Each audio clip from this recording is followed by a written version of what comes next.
नमस्कार दोस्तों। आज है 11 फरवरी 2026 और दिन है बुधवार। आज शिव पुराण का शतरुद्र संहिता का ये 24वां अध्याय रहेगा और इस अध्याय में जो है हम महर्षि दधीची का वृतांत सुनेंगे और उनके पुत्र जो थे पिप्लाद ऋषि, उनका वृतांत सुनेंगे। जो मैंने नाम लिया महर्षि दधीची, जब हम नैमिषारण्य गए थे तो उसमें चित्रकूट भी था और नैमिषारण्य का जो मंदिर था वो भी था। और वहाँ मैंने एक पंडित जी से कहा था कि मैं आपका वीडियो बना सकता हूँ, तो उन्होंने हाँ कर दी थी। तो मैंने उनसे कहा था कि आप नैमिषारण्य के बारे में थोड़ा ज्ञान दीजिए और जिसको मैं वीडियो में शूट कर सकूँ। तो जो कुछ भी उन्होंने नैमिषारण्य के बारे में बतलाया वो सब मुझे मालूम तो था, लेकिन कुछ बातें जो थी वो मुझे नहीं पता थी। तो उसमें एक नाम आया था महर्षि दधीची। अब मैंने उनसे उस वीडियो में बोला था पंडित जी से कि ये महर्षि दधीची वही हैं जिनकी हड्डियों से जो है एक वज्र बनाया गया था और एक राक्षस को मारा गया था। तो उन्होंने कहा था हाँ, ये वही दधीची ऋषि हैं।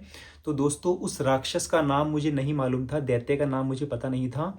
तो आज उस दैत्य का नाम इस शिव पुराण के 24वें अध्याय में आया है और वो दैत्य है वृत्रासुर। वृत्रासुर को मारने के लिए जो था वो दधीची जी की अस्थियां लगी थीं। अब वो कैसे है, हम इस कथा पे आज चर्चा कर रहे हैं। तो शुरुआत ऐसे होती है कि जो दधीची जो थे वो महादेव के बहुत बड़े भक्त थे और उन्होंने बड़ी कठोर तपस्या करने के बाद भगवान शिव से वरदान मांगा था कि उनकी हड्डियों को वज्र के समान कठोर कर दिया जाए। तो भगवान शिव ने उन्हें ये वरदान दे दिया था।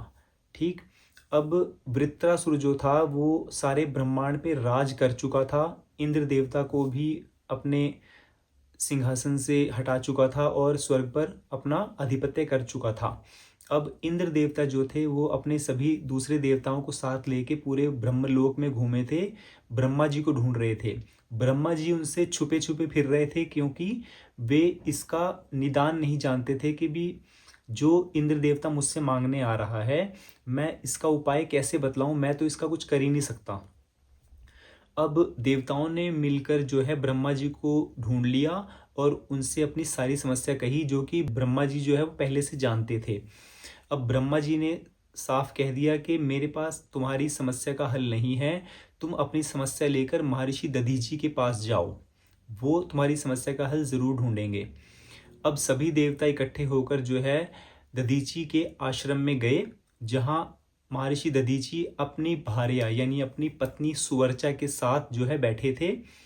अब जैसे ही सभी देवता वहां आश्रम में पहुंचे तो वो उनसे सहायता मांगने लगे। महर्षि दधीची ने अपनी पत्नी सुवर्चा को कक्ष के भीतर भेज दिया कि तुम कक्ष के भीतर जाओ, मुझे इनसे वार्तालाप करनी है।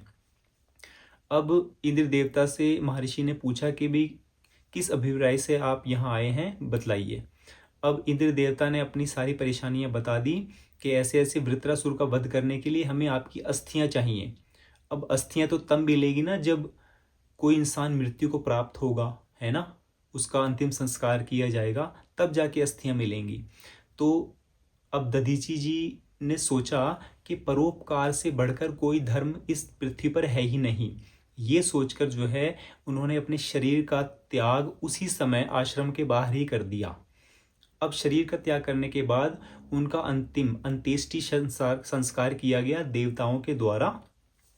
अब अंत्येष्टि संस्कार करने के बाद उनकी अस्थियां जो है वो विश्वकर्मा जी को दी गई। इंद्र देवता ने उस सारी अस्थियां, जैसे फूल चुगने जाते हैं, वो अस्थियां इकट्ठी करके विश्वकर्मा देवता को बुलवाया और उनको उनके सुपुर्द कर दी। विश्वकर्मा देवता ने उन अस्थियों का एक वज्र बनाया और उस वज्र से जो था जिससे वृत्रासुर का वध होना था वो बनाकर इंद्र देवता को सौंप दिया। अब इधर इतने में ही जो है सुवर्चा जो थी दधीची की पत्नी, वो अपने कक्ष से बाहर आई और जब उसने देखा कि देवता भी नहीं है और मेरे पति भी यहाँ नहीं हैं, तो उन्होंने उनका पीछा किया। अब पीछा करने के बाद ये पता चला कि उनके पति तो इस संसार में अब रहे ही नहीं। अब उन्हें सारा वृतांत जब पता चला तो सुवर्चा देवी ने देवताओं को श्राप दे दिया। श्राप देने से पहले एक आकाशवाणी हुई। जैसे ही उन्होंने श्राप देना चाहा, श्राप देने के बाद ही वो अपने शरीर का त्याग करने चली थी। कहाँ? जहाँ दधीचि ऋषि का अंतिम संस्कार किया गया था। अब वो जाने ही लगी थी तो आकाशवाणी ये हुई कि तुम अब अकेली नहीं हो, ऐसा ना करो, क्योंकि तुम्हारे गर्भ में दधीचि की संतान पल रही है। अब सुवर्चा ने क्या किया? पृथ्वी से एक पत्थर उठाया और उस पत्थर से अपना गर्भपात करना चाहा, यानी अपने बालक को, बच्चे को मारना चाहा। लेकिन उसने जैसे ही पत्थर मारा अपने गर्भ पर, तो वो गर्भपात तो नहीं हुआ, उस गर्भ से एक बहुत ही तेजस्वी बालक निकला और वो सामने खड़ा हो गया। अब सुवर्चा देवी जो थी उस बालक को देख के बहुत प्रसन्न हुई, क्योंकि उसने उस बालक को भगवान रुद्र का अवतार समझा और उस बालक को प्रणाम किया। अब इस प्रसन्नता में सुवर्चा देवी ने जो था उस बालक को देखकर ये कहा कि पुत्र, तुमने मेरा रास्ता खोल दिया है कि अब मैं अपने पति के पास जाने के लिए स्वतंत्र हूँ। अब तुम्हें क्या करना है? इस पीपल के मूल में निवास करो और लोगों की दुखों को, परेशानियों को दूर करो, है ना, उनका निवारण करो। यही तुम्हारा धर्म है। अब उस पुत्र ने जो था उस पीपल में निवास किया, वहीं बैठ गया, और सुवर्चा देवी जो थी वो अपने शरीर का त्याग करके अपने पति दधीचि के पास स्वर्ग लोक चली गई और वहां जाकर भगवान शिव की दोनों जो है वो सेवा करने लगे। अब यहाँ दधीचि और सुवर्चा दोनों तो चले गए, अब रह गए पिपलाद। पिपलाद ऋषि का जो है नामकरण किया गया, और वो नामकरण किया गया ब्रह्मा जी के द्वारा। ब्रह्मा जी ने उनका नाम पिपलाद मुनि रख दिया। अब ये पिपलाद मुनि जो हैं आगे संसार की भलाई के लिए कई हजारों लाखों वर्षों तक जो है लोगों की परेशानियां दूर करते रहे और भगवान शिव की पूजा आराधना करते रहे।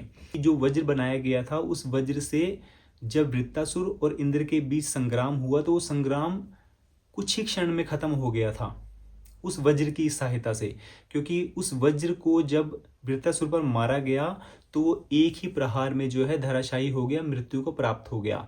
तो दोस्तों, ये कई चीज़ें, कई पहलू इसमें थे। वृत्तासुर का वध किया गया, महर्षि दधीचि ने अपने शरीर का त्याग किया, पिपलाद ऋषि का जन्म हुआ, उनका नामकरण हुआ, सुवर्चा माता ने जो है अपने शरीर का त्याग किया और अपने पति के पास चली गई। इस अध्याय में बहुत कुछ था और मेरे लिए नया भी था, क्योंकि मुझे उस दैत्य का नाम नहीं पता था जब मैं नैमिषारण्य गया था और पंडित जी से कहा था कि भी मुझे आप नैमिषारण्य के बारे में थोड़ा बहुत बतलाइए। तो दोस्तों, मेरा ये छोटा सा व्लॉग यहीं तक था। अभी मुझे दीजिए इजाज़त। जय श्री राम।